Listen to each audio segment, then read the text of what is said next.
ದೀನದಯಾಳನೇ ವಾಸುದೇವ, ಈ ದ್ರೌಪದಿ ಅಣಿಯಲ್ಲಿ ಇನ್ನು ಅದೇನೇನು ಬರೆದಿರುವೆ ದೇವ, ಅದೇನೇನು ಬರೆದಿರುವೆ.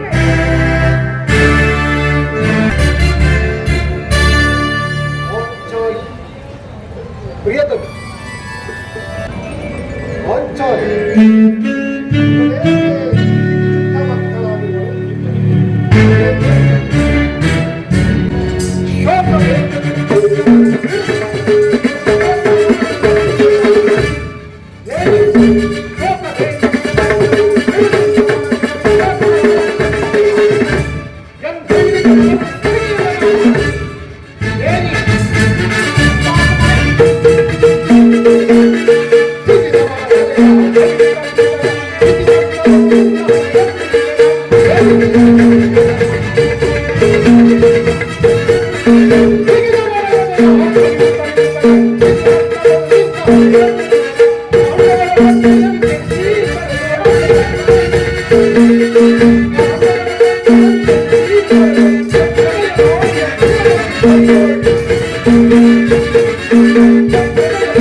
ಏನಾಯಿತು?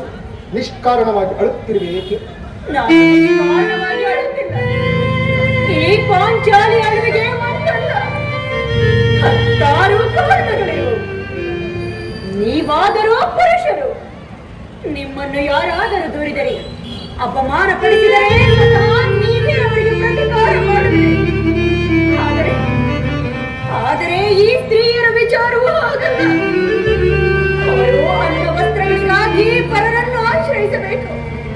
ಆತ್ಮ ಗೌರವವನ್ನು ರಕ್ಷಿಸಿಕೊಳ್ಳಲು ಅವರಿಗೆ ಅನ್ಯರ ಆಶ್ರಯ ಬೇಕೇ ಬೇಕು. ಹೇ ಪರಮೇಶ್ವರ, ಇಂತಹ ಪರಾಧೀನ ಸ್ತ್ರೀ ಜಾತಿಯನ್ನು ಅದೇಕೆ ಸೃಷ್ಟಿಸಿದ ದೇವ? ಅದೇಕೆ ಸೃಷ್ಟಿಸಿದೆ? ಹೊಳಬೇಡ ಪಾಂಚಾಲಿ, ಹೊಳಬೇಡ. ಸ್ತ್ರೀಯರ ಪರಾಧೀನತೆಯು ನಮ್ಮ ಸಮಾಜದ ನಿಯಮ ಹಾಗೂ ಭಗವತ್ ಸ್ವರೂಪರಾದ ಋಷಿಗಳ ಆಜ್ಞೆ. ಆಹಾ, ಕೈ ಹಿಡಿದ ಪತ್ನಿಯನ್ನು ದ್ಯೂತದಲ್ಲಿ ಪಣವಾಗಿಟ್ಟು ಸೋಲುವಂತೆ ಆ ನಿಮ್ಮ ಋಷಿಗಳ ಆಜ್ಞಾಪಿಸಿದರಲ್ಲವೇ? ಪತಿಗಳಂತೆ ಪತಿಗಳು ತಪಸ್ಸು ಮಾಡಿ ಪಡೆಯಬೇಕು.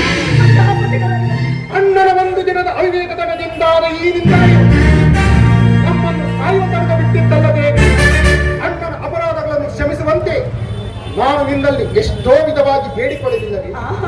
ಆದದ್ದು ಆಗಿವೈತು, ಅದನ್ನು ಮರೆತು ಬಿಡು. ಈ ದಿನ ದುಃಖಿಸಲು ಕಾರಣವೇನು? ನನ್ನೊಡನೆ ತಿಳಿಸಬಾರದೆ? ಆದರೆ ಅದರಿಂದ ಆಗುವ ಪ್ರಯೋಜನವಾದರೂ ಏನು? ನೀವೆಷ್ಟೇ ಆದರೂ ನಿಮ್ಮಣ್ಣನ ಆಜ್ಞಾಧಾರಕರು. ಅದು ಹಿಂದಿನ ಮಾತು. ಈಗ ನಾನು ಯಾರ ಆಜ್ಞಾಧಾರಕನಲ್ಲ. ಹಾಗಾದರೆ ತಿಳಿಸುವೆನು ಕೇಳಿ. ಈ ದಿನ ನಾನು ಹಸ್ತಿನಾಂಬೆಯ ಮಂದಿರಕ್ಕೆ ದೇವಿಯ ದರ್ಶನಕ್ಕಾಗಿ ಹೋಗಿದ್ದೇನೆ. ಅಲ್ಲೇ ಆ ದುರಹಂಕಾರಿ ದುರ್ಯೋಧನನ ಪತ್ನಿ ಬಂದಿದ್ದಳು. ಆಕೆಯು ನನ್ನನ್ನು ಕಂಡು, ದ್ರೌಪದಿ, ನಿನ್ನ ಪತಿಗಳ ವಾಸಕ್ಕಾಗಿ 5 ಗ್ರಾಮಗಳನ್ನು ಬೇಡಲು ದೂತರನ್ನು ಆ ಸ್ಥಾನಕ್ಕೆ ಕಳುಹಿಸಿದ್ದರು. ಇನ್ನೇನು ಸಂಧಿಯಾಗುವುದು. ಆಮೇಲಾದರೂ ಈ ನಿನ್ನ ಬಿಚ್ಚಿದ ಕೇಶರಾಶಿಯನ್ನು ಪಡೆಗಟ್ಟಿವೆ ಅಷ್ಟೇ ಎಂದು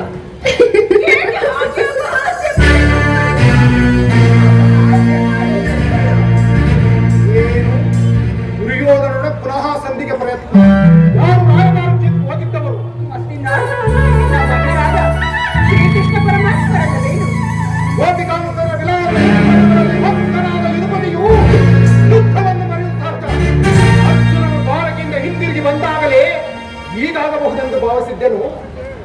ಪ್ರಿಯತಮೆ, ಅದಿರಲಿ, ಆ ಭಾನುಮತಿಗೆ ಏನು ಉತ್ತರ ಕೊಟ್ಟೆ? ಅವಳ ಪ್ರಶ್ನೆಗೆ ಸರಿಯಾದ ಉತ್ತರವನ್ನೇ ಕೊಟ್ಟಿರುವೆ. ಏನೆಂದು? ನಿನ್ನ ಕಟ್ಟಿದ ಮುಡಿಯನ್ನು ಬಿಡಿಸುವವರೆಗೂ ನನ್ನ ಈ ಬಿಚ್ಚಿನ ಮುಡಿಯನ್ನು ಕಟ್ಟುವುದಿಲ್ಲವೇ ಭಾನುಮತಿ ಎಂದು.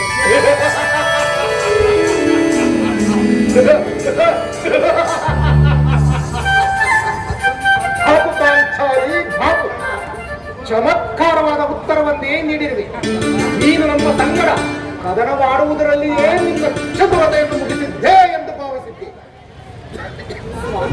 ಏನು? ನಿಮಗೆ ನೆನಪಿದೆ? ಅದೇ ಹಿಂದೆ ಒಂದು ದಿನ ಈ ನನ್ನ ಬೆಚ್ಚಿದ ಕೇಶರಾಕ್ಷಿಯನ್ನು ಕಂಡು ಕುರುಕುಲಾಂತಕ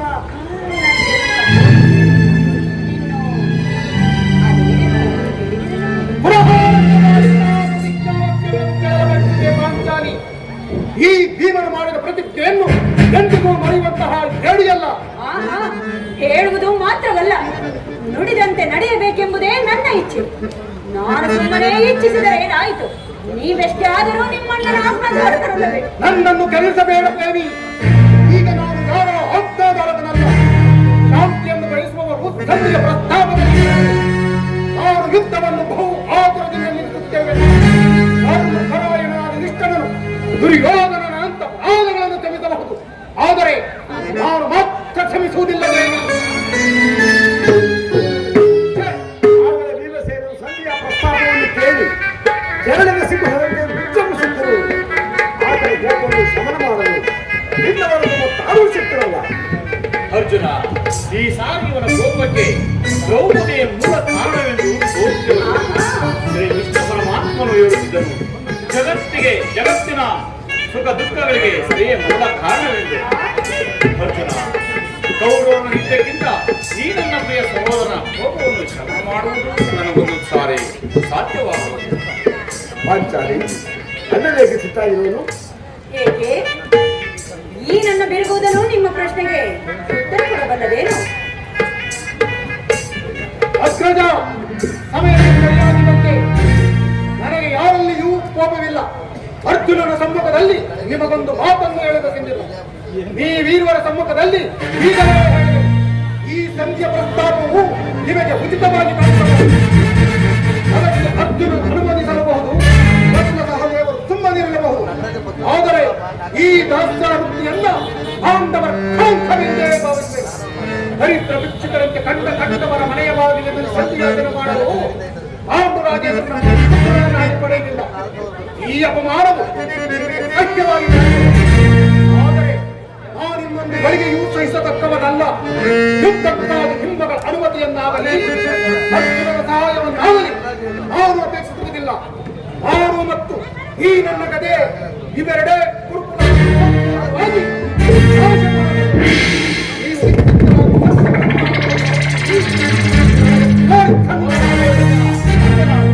ನಿನ್ನ ಕೋಪವನ್ನು ತಡೆಯುವ ಶಕ್ತಿ ನನಗಿಲ್ಲ.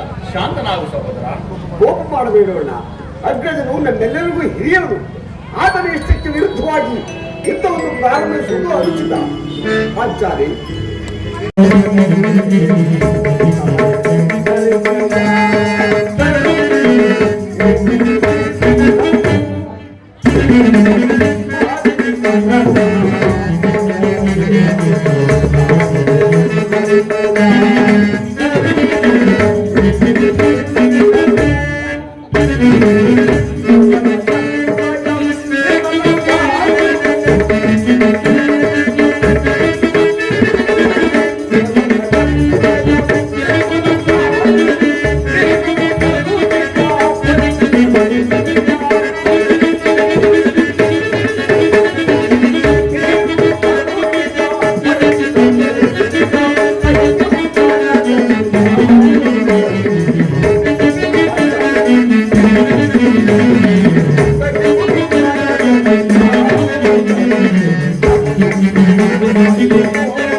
ಇದಕ್ಕೆ ಹೇಗೆ ಹೇಳಿದೆ?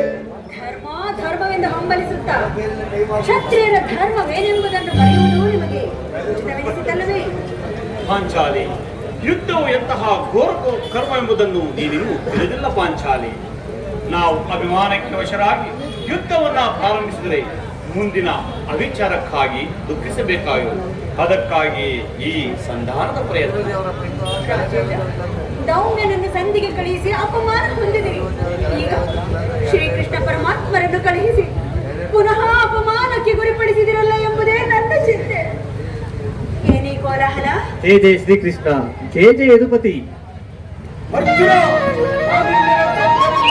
ನಿಮ್ಮ ಪೌರುಷವಂತರ ಪುರಸ್ಕಾರದ ಫಲಗಳು ನಿಮಗೆ ಇರಲಿ.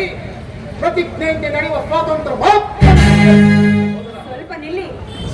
ಅದು ಯದುಪತಿಯು ನಮ್ಮನ್ನು ನೋಡಿ ನಗುತ್ತಾ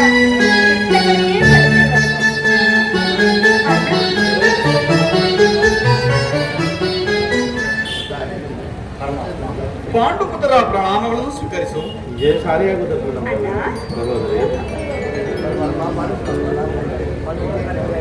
ಕಾರ್ಯವೇನಾಯ್ತು ದೇವ? ಹೋದವನ್ಯಾರು? ಕೃಷ್ಣನಲ್ಲವೇ? ಅಂದರೆ ಎಲ್ಲವೂ ಸಮರ್ಪಕವಾಗಿ ನಡೆಯಿತು. ಸಂಧಿಯ ವಿಚಾರವು ನಡೆಯಿತಷ್ಟೇ. ಓಹೋ, ನಡೆಯಿತು ಧರ್ಮನಂದನ. ಪಾಂಚಾಲಿ, ನಾನಿನ್ನೂ ಸಾಧ್ಯವಿಲ್ಲ. ನಿಮ್ಮ ಅಪಾರ ವರ್ತನೆ ಪುರಸ್ಕಾರ ಫಲಗಳು ನಿಮಗೆ ಇರಲಿ. ಪ್ರತಿಜ್ಞೆಯಂತೆ ನಡೆಯುವ ಸ್ವಾತಂತ್ರ್ಯ ಮಾತ್ರ. ಸ್ವಲ್ಪ ನಿಲ್ಲಿ. ನಮ್ಮಣ್ಣನ ಮಾತು ಮುಗಿಯಲಿ. ನಿಮ್ಮಣ್ಣನ ಮಾತು ಮುಗಿಯುವುದರಲ್ಲಿ ನಮ್ಮ ಕಾಲವೇ ಮುಗಿದು ಹೋಗುವುದಿದೆ. ಪರಮಾತ್ಮ, ಸಭೆಯಲ್ಲಿ ಏನೇನು ನಡೆಯಿತು? ಧರ್ಮನಂದನ, ಎಲ್ಲವೂ ತಕ್ಕ ರೀತಿಯಲ್ಲಿ ನಾನು ನಿರೀಕ್ಷಿಸಿದಂತೆ ನಡೆಯಿತು. ನಾನಿಂದು ಈ ನಿನ್ನ ಸಮಸ್ಯೆ ಮಾತುಗಳು ನನಗೆ ಬೇಡ. ಅಪೇಕ್ಷೆಯಂತೆ 5 ಗ್ರಾಮಗಳಿಗೆ ಸಂಧಿಯಾಯಿತೆ. ನಾನು ಓದುದು ಅದಕ್ಕಾಗಿ ಅಲ್ಲವೇ ಭೀಮಸೇನ? ಈಗ ತಿಳಿಯಿತು ನಿನ್ನ ಅಭಿಮತ. ಅಜ್ಞಾತವಾಸ ನೆಪದಿಂದ ಅರ್ಜುನನು ಬಳೆತೊಟ್ಟನು. ಈಗ ಸಂಧಿಯ ನೆಪದಿಂದ ನಮ್ಮ ಮೈವರೆಗೂ ಸೀರೆಯನ್ನು ನುಡಿಸಲು ಅವನಿಸುತ್ತಿರುವೆಯಾ? ಯಾರದ ಈ ಪಾಂಡು ಪುತ್ರರ ಮೇಲೆ ನಿನಗೆ ಇಷ್ಟೊಂದು ಆಕ್ರೋಶ? ಭೀಮಸೇನ, ನಿನಗೆ ಇಷ್ಟೊಂದು ಅಸಹನೆ ಏಕೆ? ಸ್ವಲ್ಪ ಸಮಾಧಾನದಿಂದ ನನ್ನ ಮಾತನ್ನು ಸಂಪೂರ್ಣವಾಗಿ ಕೇಳು. ಈ ಸ್ವಾಭಿಮಾನ ಶೂನ್ಯವಾದ ಸಂಧಾನದೊಳಗೆ ಈ ಪ್ರಚಂಡ ಭೀಮನಿಗೆಂತಹ ಸಂಬಂಧ ಇರುವುದು? ನಿಕಟವಾದ ಸಂಬಂಧ ಇರುವುದು. ಪರಮಾತ್ಮ, ಏನಾಯಿತು? ಧರ್ಮನಂದನ, ರಾಜ್ಯಸಭೆಯಲ್ಲಿ ನಿಮ್ಮ ವಿಚಾರವನ್ನು ತಿಳಿಸಿದನು. ಅವರೆಲ್ಲರೂ ಒಪ್ಪಿದರು. ಯಾರು ಒಪ್ಪಿದರು? ಭೀಷ್ಮ, ದ್ರೋಣ ಮುಂತಾದವರು. ಆ ದುರ್ಯೋಧನ ಆತನೂ ಸಹ. ಇನ್ನು ನನಗೆಲ್ಲಿ ಕೆಲಸವಿಲ್ಲ. ಈ ದುರ್ವಾರ್ತೆಯನ್ನು ಕೇಳಬೇಕೆಂಬುದೇ ನಿನ್ನ ಇಚ್ಛೆಯಾಗಿದ್ದ ವಿಷಯ. ಅದನ್ನು ಸಾಧಿಸಿದೆ. ಸಾಧಿಸು, ಇನ್ನೂ ಚೆನ್ನಾಗಿ ಸಾಧಿಸಿ. ಸಹೋದರರೇ, ನಿಮ್ಮ ಅಪೌರುಷ ವರ್ತನೆ ಪುರಸ್ಕಾರದ ಫಲಗಳನ್ನು ನೀವೇ ಪುಂಜಿಸಿರಿ. ಭೀಮನು ಯಾವ ಭಾಗವನ್ನು ಅಪೇಕ್ಷಿಸುವುದಿಲ್ಲ. ಅಗ್ನ ಸೈನಿ, ನೀನು ನಿರಾಶರಾಗಬೇಡ. ಈ ಭೀಮನ ಬದುಕಿದ್ದರೆ ನಿನ್ನ ಸೇಡನ್ನು ತೀರಿಸಬೇಡ. ಸ್ವಲ್ಪ ನಿಲ್ಲಯ್ಯ, ನೀನು ನಿಜಕ್ಕೂ ಇಡಿಂಬಾಪತಿಯೇ ಸರಿ. ಇಷ್ಟೊಂದು ಕೋಪವಿಲ್ಲದಿದ್ದರೆ ಆ ರಾಕ್ಷಸ ನಾಳೆಯುವುದು ಹೇಗೆ ಸಾಧ್ಯ? ಸ್ವಲ್ಪ ಸಮಾಧಾನ ತಂದುಕೊಂಡು ನನ್ನ ಮಾತನ್ನು ಸಂಪೂರ್ಣವಾಗಿ ಕೇಳು. ಕೃಷ್ಣ, ಸುಮ್ಮನೆ ನನ್ನನ್ನು ಕಾಡಬೇಡ. ಈ ಸಂಧಿಯ ಸುದ್ದಿಯು ನನಗೊಪ್ಪಲಾಗದು. ನಿನಗೊಪ್ಪುವ ವಿಚಾರ ಹೊಂದಿರುವುದು. ಆ ದುರ್ಯೋಧನ ನಿನಗೊಂದು ಪ್ರಿಯವಾದ ಸಂದೇಶವನ್ನು ಕಳಿಸಿರುವನು. ಏನು? ದುರ್ಯೋಧನನ ಸಂದೇಶ? ಹಾಗಾದರೆ ಅದರ ಉದ್ದೇಶವು ಸಂಧಿಯಾಗಿರಲಾರದು. ಏನು ಕೃಷ್ಣ, ಏನು ಆ ದುರ್ಯೋಧನನ ಸಂದೇಶ? ಅದನ್ನು ಕೇಳುವ ಇಚ್ಛೆ ಇದ್ದರೆ ನೀನು ನನ್ನ ಬಳಿಯಲ್ಲಿ ಕೈ ಕಟ್ಟಿಕೊಂಡು ಕೂರಬೇಕು. ಇಲ್ಲ, ನಿಂತಿದ್ದಂತೆ ಹೇಳ್ಬಿಡು. ಇಲ್ಲವಯ್ಯ, ನೀನು ಕುಳಿತುಕೊಳ್ಳದ ಹೊರತು ನಾನು ಹೇಳುವುದಿಲ್ಲ. ಈ ಪರಿಹಾಸ ಏಕೆ ಕೃಷ್ಣ? ಇದು ಪರಿಹಾಸವಲ್ಲ ಭೀಮ. ನಿನ್ನನ್ನು ಕಂಡರೆ ನನಗಷ್ಟೊಂದು ಭಯ. ಇದು ನಿನ್ನ ಅಪೇಕ್ಷೆಯಿಂದ ತಿಳ್ಕೊಂಡಿರುವೆ. ಈಗಲಾದರೂ ಹೇಳು ಕೃಷ್ಣ, ಏನು ಆ ದುರ್ಯೋಧನನ ಸಂದೇಶ? ನೀನು ಕೋಪ ಮಾಡುವುದಿಲ್ಲವಷ್ಟೇ. ಅದು ಆಗಲಿ. ನಾನು ಹೇಳಿದಂತೆ ಮಾಡಬೇಕು ಬಲ್ಲೆಯ. ನಿಮ್ಮ ಮಾತನ್ನು ಎಂದಾದರೂ ಮೀರಿರುವೆನೆ ಅಣ್ಣ. ತೆಗೆದುಕೋ ಈ ಹಗ್ಗವನ್ನು. ನನಗೊಂದು ಕಡೆ ಪುರಸ್ಕಾರ ರೂಪವಾಗಿ ದೊರೆಯಿತು. ಇದರಿಂದ ನಿನ್ನ ಪತಿಯ ಕರಗಳನ್ನು ಬಂಧಿಸಲು ಬರುವುದೋ ಇಲ್ಲವೆಂದು ನೋಡೋಣ. ಇದೇನು ಪರಿಹಾಸವೇ ಅಣ್ಣ? ಶತ್ರುಗಳ ಎಡೆಮುರಿ ಬಿಡಿಸುವುದರಲ್ಲಿ ನೀನು ಮಹಾಪಂಡಿತೆಯಂತೆ. ಹಾಗೆ ನಿನ್ನ ಪತಿಯ ಕರಗಳನ್ನು ಬಂಧಿಸಲು ಬರುವೋ ಇಲ್ಲವೆಂದು ನೋಡೋಣ. ಭೀಮಸೇನ, ಆ ಸಂದೇಶವು ಕೇಳುವ ಇಚ್ಛೆ ಇದ್ದರೆ ಪಾಂಚಾಲಿ, ಕೃಷ್ಣನು ಹೇಳಿದಂತೆ ನನ್ನ ಕೈಗಳನ್ನು ಬಂಧಿಸು.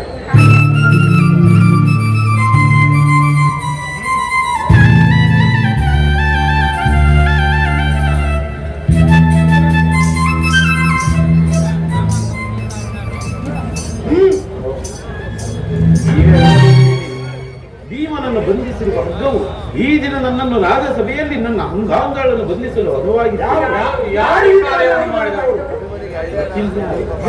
ಏನು ಹೇಳಿದೆ ಕೃಷ್ಣ?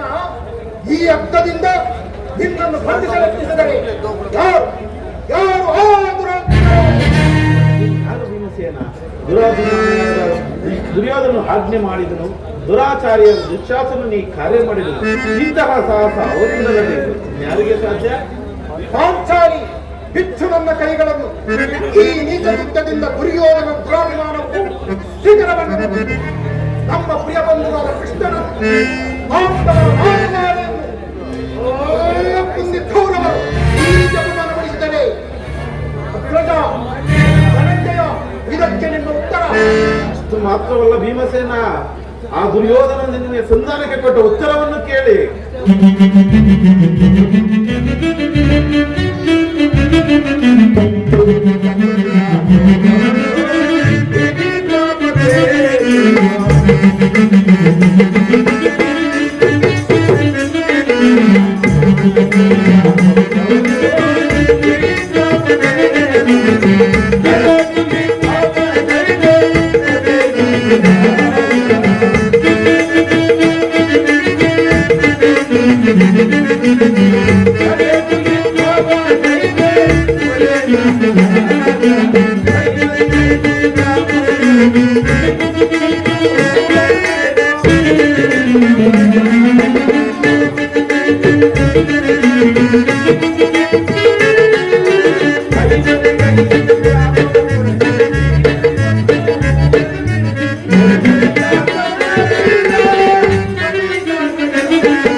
ನೀವು ಸಂಧಿಯನ್ನು ಅಪೇಕ್ಷಿಸುವುದಾದರೆ ಅದು ದೊರಕುವುದು ರಣರಂಗದಲ್ಲಿ, ಸ್ಪರ್ಶ ಬಂಧನದಲ್ಲಿ,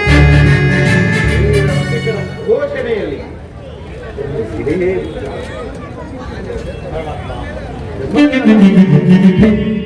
ಗಣಪಾಪ ಸಮರ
ಸಂದೇಶಕ್ಕೆ ನಮ್ಮ ಉಳಿಯುವುದು ಒಂದೇ ಉತ್ತರ, ಅದು ಯುದ್ಧ. ನನ್ನ ಪ್ರಯತ್ನಗಳೆಲ್ಲವೂ ವಿಫಲವಾಗಿ ಮಾಡಿ ಮುಂದೆ ಬಂದು ನಿಂತಿರುವುದು ಯುದ್ಧ. ವಾಸುದೇವ, ನೀನೇ ತಿಳಿದಿರಬೇಕು, ನಾನೀ ಯುದ್ಧವನ್ನ ಅಪೇಕ್ಷಿಸಲು ಸಂಧಿಗೆ ಸರ್ವ ಪ್ರಯತ್ನಗಳನ್ನು ಮಾಡಿದೆನೆಂದು. ವಿಫಲವಾಗಲು ಹೇಗೆ ಸಾಧ್ಯ ಧರ್ಮನ? ಪಾಂಚಾಲಿ, ನಿನ್ನ 13 ವರ್ಷಗಳ ಹೃದಯದ ಭಾವಾಗ್ನಿಯು ಧಮನವಾಗುವ ಕಾಲ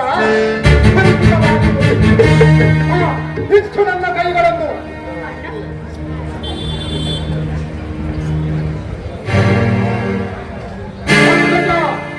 ನೀನಾದರೂ ಬಿಚ್ಚು ನನ್ನ ಕೈಗಳನ್ನು. ಅರ್ಜುನ, ನೀನಾದರೂ ಬಿಚ್ಚು ನನ್ನ ಕೈಗಳನ್ನು.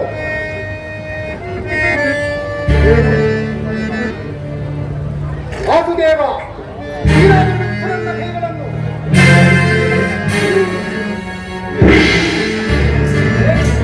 ಏಕೆ ಕೃಷ್ಣ ಈ ಪರಿಹಾಸ್ಯದನವು?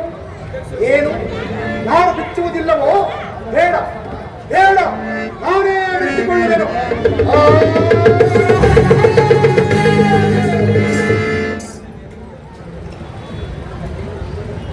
ಈಗ ಎಲ್ಲರೂ ಕೇಳಿ ನನ್ನ ಪ್ರತಿಜ್ಞೆಯನ್ನು.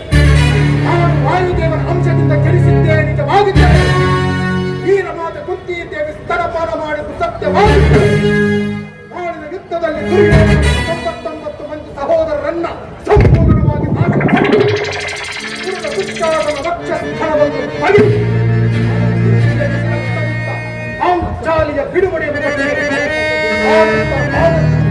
ಆ ದುರ್ಯೋಧನನ ಪಡೆಯನ್ನು ಈ ನನ್ನ ಘನದ ದಂಡದಿಂದ ಅವನ ರಾಜ ಕಿರೀಟವನ್ನು ನನ್ನ ಎಡಗಾಲಿಂದ ಪುಡಿ ಮಾಡದೆ ಹೋದರೆ ನರಗತಿ ಭಯಂಕರವಾದ ನರಕವೇ ಪ್ರಮೇಯ. ಕೃಷ್ಣ, ಇದಕ್ಕೆ ನಿನ್ನ ಪಾದವೇ.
Thank you.